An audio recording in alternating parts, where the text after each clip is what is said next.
अस्सलाम वालेकुम viewers, welcome to the students platform. इस वीडियो में हम इंशाल्लाह ताला बेंडर गेस्टाल्ट टेस्ट बीजीटी को डिस्कस करेंगे। Introduction. Neuropsychological test that use simple drawing to understand how person's brain work. It check thinking, learning, behaviour, ये विजुअल मोटर कोऑर्डिनेशन को भी असेस करता है। Description: 9 cards having geometric diagrams, इनको देखकर client ने ड्रॉ करना होता है। ये 3.5 मिनट एवरेज टाइम है इसका। Purpose to assess visual motor functioning, neurological impairments, developmental disorders both in children and adults. BGT help to identify brain problems, damages, personality traits, learning disabilities, intellectual intelligence, और इसके अलावा emotional issues और developmental delays. Procedure: material जो required है इसके लिए वो है examiner manual, 16 stimulus cards, observation form, motor test, perception test, 2 pencil with eraser, 10 sheets of drawing papers and stop watch. Copy phase जो है पहली,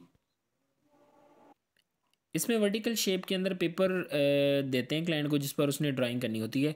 फिर इसको 1 बाय 1 सब कार्ड दिखाए जाते हैं और ड्रा करने का कहा जाता है। स्टिमुलस कार्ड को टच करने से या तब्दील करने से क्लाइंट को मना किया जाता है और आखिर में टाइम नोट किया जाता है कि कितने टाइम में क्लाइंट ने ड्राइंग मुकम्मल की। दूसरा रिकॉल फेज़ है। इस फेज़ में कॉपी फेज़ के फ़ौरन बाद क्लाइंट को एक साफ पेज दिया जाता है और उसको कहा जाता है कि वो तमाम ड्राइंग जो उसने पहले बनाई थी वो अब ज़बानी बनाए। उसके बाद है मोटर टेस्ट। 2 to 4 मिनट का ये टेस्ट होता है। इसका मकसद क्लाइंट की motor skills, coordination of hand and I और प्रिसीजन को असेस किया जाता है। क्लाइंट को 2 डॉट्स मिलाने का कहा जाता है और बॉर्डर्स को इस तरह मिलाने हैं कि बॉर्डर को टच ना करें। आखिरी है परसेप्शन टेस्ट।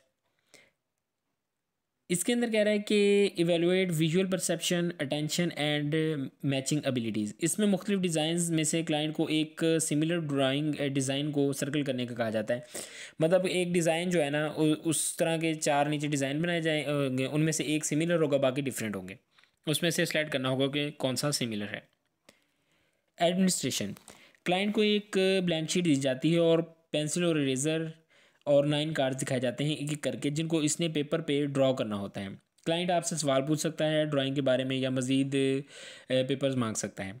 क्लाइंट ड्राइंग के लिए रूलर का इस्तेमाल नहीं कर सकता है। इसमें कोई टाइम लिमिट नहीं है, लेकिन टाइम नोट किया जाता है। ये भी ऑब्ज़र्व किया जाता है कि क्लाइंट किस तरह पेपर को होल्ड करता है और उसके बिहेवियर्स को ऑब्ज़र्व किया जाता है।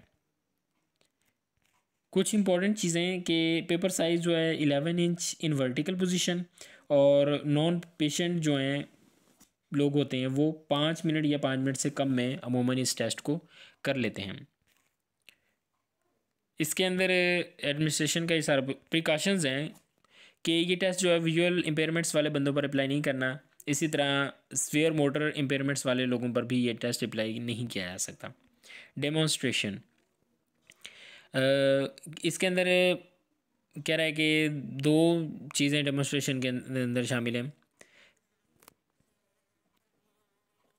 वही जो पहले हम डिस्कस किया था, प्रेजेंटेशन ऑफ कार्ड प्रेजेंटेशन किस तरह दिखाने हैं, ठीक है, और जो है इंस्ट्रक्शंस क्या देनी है, ब्लैंक शीट देनी है, ये सारा जो भी डिस्कस किया है वो इसके अंदर बता रहा है। स्कोरिंग: कह रहा है कि इसके अंदर ना टेस्ट में कुछ मिस्टेक्स को नोट किया जाता है, ठीक है। स्कोरिंग के दौरान वो फिर मिस्टेक्स देखी जाती हैं कि डिस्टॉर्शन, रोटेशन और ओमिशन। डिस्टॉर्शन यानी कि ड्राइंग शेप्स इनकरेक्टली बनाना, रोटेशन ये उनके एंगल्स को चेंज कर देना, और ओमिशन क्या है कि स्किप कर देना, बीच में से कोई किसी पार्ट को छोड़ देना या स्किप कर देना। कॉमन यूजेस ऑफ बीजीटी: ये न्यूरोलॉजिकल, साइकोलॉजिकल और डेवलपमेंट असेसमेंट के अंदर इस्तेमाल होता है। Interpretation: lakhs provide scoring manual for it and इसके अंदर टाइप्स ऑफ एरर्स हैं, यानी जिन सूरतों में हम एरर काउंट करेंगे, 1 काउंट करेंगे हम एरर की, ये एरर है उसको। उसके अंदर रोटेशन है, change of angle while drawing, angle change कर देगा ड्राइंग का। ओवरलैपिंग है, ये सारे जो है ना यहाँ पे इन्होंने डिटेल से बताए हुए हैं। ओवरलैपिंग के अंदर कह रहा है कि एक ड्राइंग पर दूसरी ड्राइंग बना देना या क्रॉस कर देना, या जो फिगर ओवरलैप कर रही हो उसको दूर दूर बना देना, ठीक है। एक लाइन वर्टिकल बनाई है, दूसरी फ़र्ज़ करें एक लाइन वर्टिकल है और दूसरी हॉरिजेंटल है, तो वो क्या करेगा, दोनों आपस में एक दूसरे को कट करेंगे, तो क्या करेगा, एक कोने में वर्टिकल लाइन बना देगा, दूसरे कोने में जाके वो हॉरिजेंटल लाइन बना देगा। सिंप्लीफिकेशन, कम्प्लेक्स डिज़ाइन को बहुत ज़्यादा सिंपल करके बना देना। Fragmentation, breaking a shape into smaller parts instead of drawing as whole, this is difficulty in visual interpretation. Retrogression, draw a shape in childish और इमेच्योर वे, कॉग्निटिव और emotional ये difficulties की तरफ ज़ाहिर करती हैं। Preservation,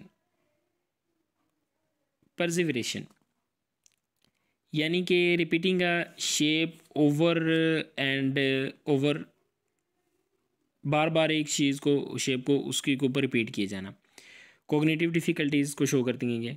number 7, collision and collision tendency, यानी कि drawing in with same intersect,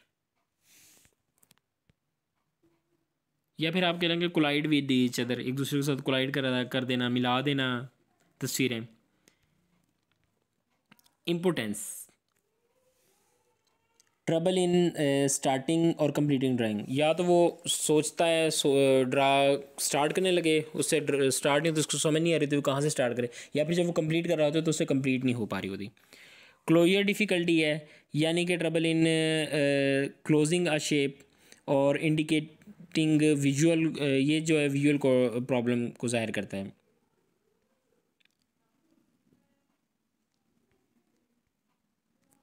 angulation, इसके अंदर वो एंगल चेंज कर देता है चीज़ों के, रोटेट कर देता है चीज़ों को। Trouble in controlling hand movement while drawing, showing difficulties in fine motor skills, ये मोटर यहाँ पे हमने इसकी था मोटर कोऑर्डिनेशन जो है ना, इन कोऑर्डिनेशन, यानी कि उसके हाथों में और आप कह लें विजुअल और कोऑर्डिनेशन नहीं होती है, हाथ कहीं और होते हैं, ठीक है, वो देख कोई और चीज़ रहा होता है, बनाना कहीं और होता है और वो बना कुछ और देता है, इस तरह होती है ये। अच्छा, एंगुलेशन का मैं बता रहा था कि difficulty in making proper angles of shape. Distortion एक इसके अंदर है कि very different from the original shape, मसलन एक सर्कल बनाने के बजाय वो ओवल बना देता है, या फिर एक स्क्वायर 4 साइड्स का है तो वो 4 के बजाय ज़्यादा साइड्स उसकी बना देता है, ये भी विजुअल इम्पेयरमेंट्स की वजह से होता है। स्कोर्स, 1 2 3 आएगा तो नॉर्मल है, 4 है बॉर्डर लाइन है, 5 6 माइल्ड है, 7 8 मॉडरेट है, और 9 to 12 होगा तो स्फेयर काउंट किया जाएगा। क्रिटिसिज्म है इसका टेस्ट का कि कह रहा है कि स्पेसिफिक ब्रेन डैमेज की इंफॉर्मेशन देता है ये, ठीक है। ये आप कह लें कि लिमिटेड स्कोप है इसका, मेनली जो वो right parietal origin of brain of right hemisphere में मौजूद ब्रेन डैमेज को ही ये सिर्फ असेस करता है। ये असेस करना मुश्किल होता है इसके अंदर कि प्रॉब्लम ब्रेन इशू की वजह से है या फिर इमोशनल इशू की वजह से, इन दोनों में सिम्टम्स जो हैं वो ओवरलैप करते हैं, और इसका कोई स्टैंडर्ड स्कोरिंग सिस्टम भी मौजूद नहीं है।